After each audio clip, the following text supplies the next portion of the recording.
You walk into IKEA on a Saturday morning with one simple goal: buy a dining table. 2 hours later, you're walking out with candles, storage boxes, a floor lamp, a plant, a bag of frozen meatballs, and somehow you've spent nearly $300. It feels like you've found incredible bargains, but here's the question almost nobody asks. Where did that $300 actually go? How much paid for the wood? How much went to the factory that built your table? How much paid for the giant blue warehouse you just wandered through? How much covered shipping containers crossing oceans? How much paid the cashier? And after every supplier, truck driver, warehouse worker, store employee, designer, and franchise owner gets paid, how much money does IKEA actually keep? Because IKEA isn't simply selling furniture, it's selling one of the most efficient business systems ever created. At first glance, IKEA looks like a furniture retailer, but if you follow the money closely, you'll discover a company that's just as much a logistics business, a real estate business, a manufacturing business, and even a restaurant business. Every bookshelf, every sofa, and every $1 kitchen utensil is part of a carefully engineered financial machine designed to remove costs long before a customer ever walks into the store. And that's why competitors have spent decades trying, and mostly failing, to copy it. Today, IKEA operates in more than 60 markets with hundreds of stores worldwide. In financial year 2024, total IKEA retail sales reached 45.1 billion euros, supported by around 216,000 employees across the global IKEA ecosystem. The company welcomed hundreds of millions of in-store visits, while online traffic continued to grow, despite lowering prices across thousands of products. Think about that for a moment. That's over $120 million in retail sales every single day, more than $5 million every hour, around $1,400 every second. Very few furniture companies operate anywhere close to that scale. But the real surprise isn't how much IKEA sells, it's how little it spends compared to everyone else. Most furniture retailers compete by designing better products. IKEA competes by redesigning the economics behind every product. It asks questions most companies never do. Can we fit twice as many tables into a shipping container? Can customers carry products home themselves? Can we remove 5 minutes of factory labor? Can we save 10 cents on packaging? Can we reduce warehouse space by 20%? Individually, those savings sound insignificant. Across nearly 1 billion products sold each year, they become billions of euros. And that's the secret. IKEA didn't become one of the world's largest furniture companies because it built better furniture. It became one of the largest because it built a better financial system. But before we can follow your $300 purchase, we first have to understand something that makes IKEA unlike almost any other company on earth. Because the stores you shop in aren't actually owned by the same company that owns the IKEA brand. That sounds impossible. You see one IKEA logo, one website, one catalog, one shopping experience. So surely it's just one company. It isn't. Behind the scenes, IKEA is built on a structure that separates the brand from the stores, a system that has helped it expand globally while keeping tight control over quality and operations. At the center is IKEA Group. IKEA owns the IKEA concept itself, the brand name, product designs, trademarks, the store format, and the global franchise system. It doesn't operate most of the stores customers visit. Instead, it licenses the IKEA concept to franchisees around the world. The largest of those franchisees is Ingka Group. Ingka Group operates the majority of IKEA stores worldwide, owns many of the shopping centers where those stores are located, manages e-commerce in many markets, and employs most IKEA retail workers. In other words, IKEA owns the recipe, while Ingka runs most of the restaurants. Here's where the money starts moving. Every IKEA franchisee pays a franchise fee to IKEA. According to IKEA, that fee is generally 3% of net sales. Let's put that in perspective. Imagine you spend $300 in an IKEA store. Before thinking about profit, salaries, electricity, or rent, roughly $9 of that purchase is set aside as the franchise fee. That money helps fund product development, brand management, the global supply network, digital systems, and the continued improvement of the IKEA concept. But that still leaves $291. So where does the rest go? To answer that, let's follow a real IKEA product. One of the most famous is the Billy bookcase. Introduced in 1979, it has become one of the best-selling pieces of furniture in history, with tens of millions sold worldwide. At first glance, it looks like a simple bookshelf, but financially, it's an engineering masterpiece. Suppose a customer buys a Billy bookcase for around $90. The exact breakdown isn't publicly disclosed, but using IKEA's public business model and furniture industry cost benchmarks, we can estimate how that money flows. Around $20 to $25 pays for raw materials like particle board, paper foil, edge banding, hardware, and finishing materials. Another $6 to $8 goes toward factory labor, machinery, quality control, and production overhead. Packaging typically adds another $2 to $4. Ocean freight, inland transportation, distribution centers, and final delivery to the store account for roughly $8 to $12 depending on fuel prices and shipping routes. By now, almost half of the selling price has already disappeared, and the bookshelf hasn't even reached the showroom floor yet. Then come the retail costs: employee wages, store maintenance, utilities, technology systems, payment processing fees, insurance, inventory handling, and the franchise fee. Only after every one of those costs is covered does IKEA earn its operating profit. And here's what's fascinating. IKEA isn't obsessed with making the highest profit on a single bookshelf. It's obsessed with making tiny savings on millions of bookshelves. Because saving just 50 cents on a product sold 10 million times creates $5 million in additional profit. That's why the next innovation changed furniture forever. It wasn't a new material. It wasn't a revolutionary design. It was something far simpler. IKEA figured out that by asking customers to assemble their own furniture, it could eliminate costs that competitors were still paying every single day. At first, asking customers to build their own furniture sounds like a compromise. After all, who wants to spend a Saturday afternoon turning an Allen key for an hour? But from IKEA's perspective, that little instruction manual is one of the most valuable products it has ever created. Because when you assemble the furniture yourself, you're actually performing work that another furniture company would have to pay someone else to do. That single decision completely changed the economics of the furniture industry. To understand why, imagine two identical dining tables. One arrives fully assembled, the other arrives as a flat pack. The fully assembled table is mostly empty space. Its legs can't be folded, so the shipping container fills up quickly. A truck reaches its weight or volume limit after carrying relatively few tables, meaning the transportation cost per table stays high. Now look at IKEA's version. The legs are removed. The tabletop is packed flat. The hardware is sealed in a small bag. Suddenly, the same shipping container can carry 2 to 4 times as many tables, depending on the product. The exact ratio varies by design, but the principle remains the same. Every container moves far more furniture for nearly the same transportation cost. Imagine an ocean container costing $6,000 to move from Asia to Europe or North America, a figure that fluctuates significantly with global freight markets, but is a reasonable industry estimate during normal conditions. If that container holds 500 assembled tables, the shipping cost is about $12 per table. If clever flat pack engineering allows it to hold 1,500 tables, the shipping cost falls to roughly $4 per table. Nothing about the ship changed, nothing about the fuel changed, only the packaging changed.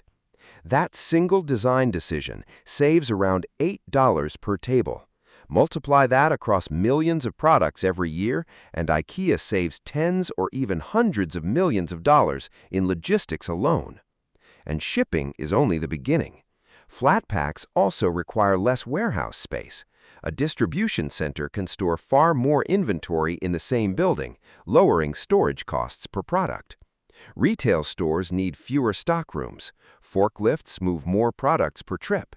Employees spend less time handling bulky furniture. Even product damage decreases because tightly packed boxes move less during transportation. Returns become cheaper. Insurance claims become lower. Every step of the supply chain gets a little more efficient. None of those savings seem dramatic on their own, but together they completely reshape the cost structure. Now let's return to that $90 Billy bookcase. After manufacturing, packaging, and transportation, the product finally reaches an IKEA store. This is where most people assume the biggest costs begin. After all, those massive blue and yellow buildings look expensive to operate. They're right, but not always for the reasons you'd expect. Because IKEA doesn't just manage inventory inside those stores. It carefully manages how customers move through them. And every extra minute you spend inside the building quietly changes the economics of your shopping trip. Walk into almost any IKEA store and you'll notice something unusual. There isn't a straight path to the checkout. Instead, you're guided through fully furnished bedrooms, kitchens, living rooms, home offices, lighting displays, storage solutions, and countless small accessories before you ever reach the warehouse shelves. Many people assume that's simply clever interior design. In reality, it's a revenue strategy. Every additional product you see is another opportunity to increase the value of your shopping basket. Imagine you originally came to buy that $90 Billy bookcase. Along the way, you notice a desk lamp for $25, a storage box for $12, a set of hangers for $8, a picture frame for $15. Without planning to, your purchase has grown from $90 to $150. Here's the important part. Those accessories often carry healthier margins than large furniture because they're cheaper to manufacture, easier to transport, and require less warehouse space. That means increasing the average basket value doesn't necessarily increase IKEA's operating costs by the same amount. In other words, every extra item improves the economics of the shopping trip. But operating those enormous stores isn't cheap. A typical IKEA store covers 25,000 to 40,000 square meters, making it closer to a warehouse than a traditional furniture showroom. Every day, those buildings consume electricity for thousands of lights, heating or air conditioning, escalators, elevators, digital displays, refrigeration units, warehouse equipment, and checkout systems. Then come payroll expenses. A single store may employ 200 to more than 500 people, depending on its size and location. That includes warehouse staff, cashiers, restaurant employees, furniture specialists, logistics teams, cleaners, security personnel, customer service representatives, managers, and online order fulfillment workers. Beyond salaries, IKEA also pays employer taxes, employee benefits, insurance, maintenance, cleaning contracts, payment processing fees, technology infrastructure, property taxes where applicable, and continuous inventory replenishment. When you combine all of those costs, it's easy to see why furniture retail typically operates on relatively modest operating margins. Which raises an interesting question. If furniture margins aren't enormous, why does IKEA dedicate so much space to selling Swedish meatballs? The answer isn't simply because customers enjoy them. The restaurant is part of the business model. A family spending 2 or 3 hours inside an IKEA store is likely to get hungry. If they leave to find another restaurant, there's a chance they won't come back. By offering affordable meals inside the store, IKEA keeps customers on site longer. A longer visit often leads to more products being discovered and more products purchased. The food business also generates its own revenue. While IKEA doesn't publicly disclose restaurant profits separately, the restaurants serve millions of meals every year, creating an additional income stream while supporting the primary goal, increasing furniture sales. In other words, the restaurant isn't just there to sell meatballs, it's there to make sure you don't interrupt your shopping journey, because every extra 30 minutes inside the store increases the probability that one planned purchase quietly becomes 5. And that's only what happens after the products arrive. The real competitive advantage was built months earlier, inside forests, factories, shipping ports, and distribution centers spread across the world. That's where IKEA turns a global supply chain into one of its biggest competitive moats. By the time you pick up that flat-packed bookcase from the warehouse shelf, its journey may have started thousands of miles away. The wood could have come from Northern Europe, the metal fittings from Asia, the screws from another supplier, the packaging from a completely different country. Yet somehow, everything arrives at the same factory, gets packed into one box, travels through ports, crosses oceans, moves into distribution centers, reaches an IKEA store, and is waiting exactly where you expect it. That doesn't happen by accident. It's the result of one of the largest supply chain networks in retail. Instead of owning thousands of factories, IKEA works with a global network of more than 1,600 suppliers across roughly 50 countries.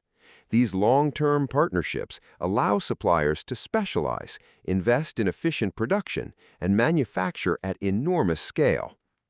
Rather than switching manufacturers every time a slightly cheaper offer appears, IKEA often collaborates with suppliers for years, helping redesign products, improve production methods, and reduce waste. The goal isn't just negotiating lower prices, it's lowering the actual cost of making the product. Imagine a factory producing 1 million identical chairs every year. If IKEA engineers redesign a component that reduces production time by just 10 seconds per chair, that saves nearly 2,800 hours of factory time annually. If the redesign also removes 100 grams of material from each chair, that's another 100 metric tons of raw materials saved every year. Neither customer notices the difference, but IKEA's cost structure does. Those tiny improvements compound across thousands of products. Then comes logistics. Instead of shipping products directly from factories to individual stores, IKEA relies on regional distribution centers that receive, sort, and redistribute inventory efficiently. This allows stores to replenish stock quickly while reducing transportation costs and avoiding unnecessary shipments. Inventory management becomes just as important as manufacturing. Furniture sitting in a warehouse isn't earning money, it's tying up cash. Every extra month the product remains unsold means capital that can't be used elsewhere. That's why IKEA constantly analyzes demand, adjusts production forecasts, and optimizes inventory levels. Move too slowly and warehouses overflow. Move too quickly and stores run out of stock. Finding that balance is one of the company's biggest operational challenges. Sustainability also plays an economic role. Using less material lowers purchasing costs. Designing products that fit more efficiently into containers reduces fuel consumption. Renewable energy investments can reduce long-term operating expenses while protecting against future energy price volatility. These initiatives certainly support environmental goals, but they also improve financial performance. This is where many competitors run into trouble. A new retailer can copy the appearance of an IKEA store. It can even copy the furniture. But recreating decades of supplier relationships, logistics infrastructure, standardized product development, forecasting systems, and global purchasing power is an entirely different challenge. That's why competing with IKEA isn't just about making attractive furniture. It's about matching an operating system refined over more than 80 years. And after every supplier has been paid, every container unloaded, every employee compensated, and every showroom maintained, one final question remains. When you spend $300 at IKEA, how much of that money actually becomes profit? Let's go back to where we started. You walked into IKEA and spent $300. At first, it looked like a simple retail transaction, but by now, you know that money has been divided dozens of different ways before IKEA earns a single dollar. A portion paid for raw materials. Another portion covered factory labor and manufacturing. Some paid for packaging. Some paid for shipping containers, trucks, fuel, and distribution centers. Another share went towards store payroll, utilities, technology systems, insurance, cleaning, maintenance, payment processing fees, and taxes. Around 3% of the sale, roughly $9 on a $300 purchase, flows to Inter-IKEA Group as the franchise fee, funding the IKEA concept, product development, and global brand management. Only after all of those costs have been covered does the retailer earn its operating profit. Looking at the latest publicly available figures gives us a sense of how efficiently the system works. For the 2024 financial year, Ingka Group, the largest IKEA franchisee operating most IKEA stores, reported $41.9 billion in revenue and an operating profit of approximately $1.6 billion. That works out to an operating margin of roughly 4%. Meanwhile, IKEA Group, which owns the IKEA concept and franchise system, generated revenue primarily through franchise fees, wholesale operations, and related activities. Together, these entities form the financial engine behind the IKEA ecosystem rather than one single company. At first glance, a 4% operating margin doesn't sound impressive. Many software companies earn margins above 20%. Luxury brands can earn even more. So why is IKEA considered one of the greatest businesses in the world? Because scale changes everything. A business earning 4% on a few $1,000,000 isn't remarkable. A business earning roughly 4% on tens of billions of euros while continually lowering prices, expanding globally, and attracting hundreds of millions of customers every year is a completely different story. And that's the lesson entrepreneurs often miss. IKEA didn't build its success by charging the highest prices. It built its success by becoming the lowest cost operator. Every flat-packed box, every redesigned screw, every optimized shipping container, every warehouse layout, every supplier partnership, every showroom, every meatball served, every tiny improvement removed a little more cost from the system. Most businesses search for growth by spending more on advertising. IKEA searched for growth by making the entire business more efficient. Because when your costs are lower than everyone else's, you gain something far more valuable than a higher profit margin. You gain the freedom to lower prices, attract more customers, increase sales volume, negotiate better supplier contracts, and reinvest those savings back into the business. That creates a cycle that's incredibly difficult to break. Competitors can copy a bookshelf, they can copy a sofa, they can even copy a showroom. But copying decades of operational excellence, one of the world's largest supply chains, thousands of supplier relationships, and a business designed around removing waste at every step is another challenge entirely. And perhaps that's the biggest lesson IKEA teaches. The world's strongest businesses aren't always built on the best products. They're often built on the best systems. Because in business, the companies that win aren't always the ones that sell the most. They're the ones that make every single dollar work the hardest.